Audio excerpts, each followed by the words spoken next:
Not surprised at all. It was only a matter of when, not if. When you've been burning through cash, selling assets, your stores haven't made a profit, you haven't been material and online, vendors are getting nervous, how do you maintain your relevancy? And now it's how does it go going forward, and what does it mean, and is it an ongoing operation? That'll be the question in the future.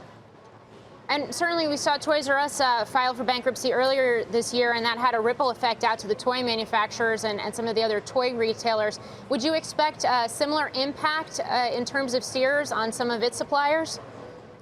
I don't think this is as much of a surprise in terms of Sears as it was for Toys R Us. I think vendors to Sears were checking in with their factors all along, waiting to see if they can ship goods to Sears. I think this has been a long time in coming. There's a lot of share that people can gain and companies can gain as a result of this, whether it's in appliances, whether it's in apparel, and whether it's companies like Walmart and Target or Kohl's and Best Buy. After we get through these going out of business sales, there's obviously dollars to gain. Dana, has Sears just sort of continued to be its own isolated story just because of its tortured history, or are there lessons in this still for existing retailers to pull out, beyond the leverage issues which they have and which Toys R Us, of course, had as well? I think what it tells you, if you don't invest in your stores, if you don't invest in your brand, you can't expect it to remain relevant as the world around you changes. And Sears hasn't been investing in their stores. They haven't been investing in updates of their assortment, and it became less relevant. Other retailers got better while time stood still for Sears.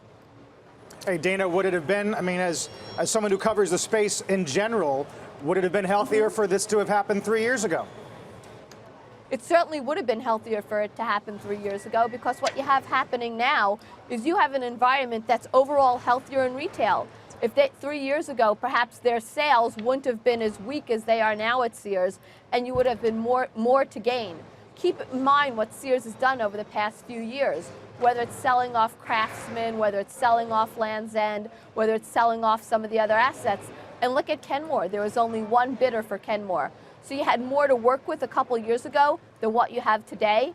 And in a world that's omni-channel and all-encompassing everything, there's less relevancy of Sears today than what it was 3 or 4 years ago.